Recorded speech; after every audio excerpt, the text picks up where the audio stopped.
நம்ம ஆக்டர் விமல் வந்து 2 மாசத்துக்கு ஒரு வாட்டி ஒரு படம் நடிச்சிராப்புல. சரி அப்படி ஒரு படம் இப்போ வந்து வடம்னு ஒரு படம் வந்து ரிலீஸ் ஆயிருக்கு. இந்த ஒரு படத்த போய் நம்ம பார்த்தா, படம் வந்து ட்ரெய்லர் பார்க்கும்போது மாடுகள வச்சு வேற லெவல்ல ஒரு மஞ்சு விரட்டு மாரி கதையம்சமா இருக்குமே அப்படின்னு பார்த்தா, அப்படி எதுவுமே இல்ல கைஸ். நம்ம வளர்க்கப்பட்ட தமிழ் சினிமால ஏகப்பட்ட படம் வந்திருக்கு. அந்த ஒரு கதையம்சத்த இந்த படத்த போட்டு வச்சிருக்காங்க.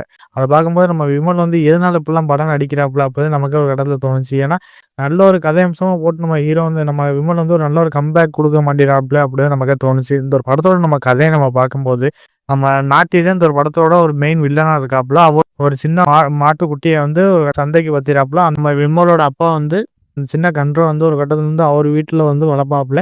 வளர்த்துக்கிட்டு இருக்கும்போது அந்த மாடு வந்ததுனால அவருக்கு ரொம்ப நல்ல ஒரு சீரும் சிறப்புமா ஒரு நல்ல ஒரு மரியாதை ஒரு கட்டத்துல வந்து நம்ம விமல் ஃபேமிலிக்கு ஒரு கட்டத்துல கிடைக்குது. அதுக்கப்புறம் அந்த ஒரு மாடுக்கு வந்து ஒரு கண்ணு தான் தெரியும். ஒரு கண்ணை வச்சுக்கிட்டு கிட்டத்தட்ட ஏகப்பட்ட போட்டியில வந்து அந்த மாடு வந்து ஒரு கட்டத்துல வந்து வெற்றி பெற்றது. அந்த மாடுக்கு வந்து பாண்டிமுனின்னு பேரை வச்சு நல்ல ஒரு வேற லெவல்ல ஒரு சிறப்பு அம்சமா அந்த மாடு வந்து அவங்க வீட்டுல வந்து இருக்கு. நாட்டி வந்து ஒரு கட்டத்துல வந்து இந்த மாடு வேணும்னு சொல்லிவிட்டு ஒரு கட்டத்துல பிடிவாதமா இருக்கு. அவ்வளவு பிடிவாதமா இருக்கும்போது இந்த மாடை வந்து நாங்க கொடுக்க மாட்டோம் வைக்க மாட்டோம் அப்படின்னு சொல்லிட்டு நம்ம விமல் ஒரு கட்டத்துல வந்து சண்டை வராப்புல. சண்டை விட்டுறப்போ இடப்பட்ட நேரத்துல வந்து நம்ம விமல் வந்து ஒரு லவ் ஒன்று பண்ணிக்கிட்டு இருக்காப்புல. லவ் பண்ணிக்கிட்டு இருக்கும்போது நல்ல ஒரு சந்தோஷமா ஒரு லைஃப் ஒன்று போகுது.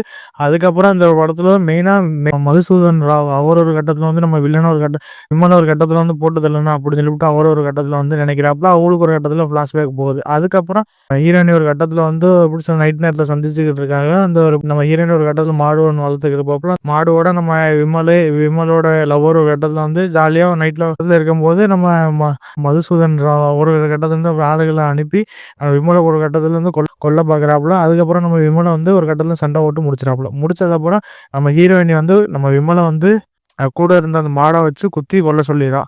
அதை பார்த்து நம்ம ஹீரோ வந்து நம்ம விமலுக்கு ஒன்றே புரியுது, என்னாச்சு நல்லா தானே போயிட்டு இருந்துச்சு, எதுக்கு நம்ம காதலி வந்து எதனால இப்படி நம்ம கொல்ல துடிக்கிறா அப்படின்னு சொல்லிட்டு ஒரு கதையை ஒரு கட்டத்துல வந்து போயிட்டு இருக்கு. நம்ம நாட்டிய ஒரு கட்டத்துல வந்து இறந்துருப்பாப்புல வந்து நம்ம விமல் தான் கொண்டிருப்பாங்க அப்படின்னு சொல்லிட்டு அதுவும் ஒரு கதை ஒன்று போகுது.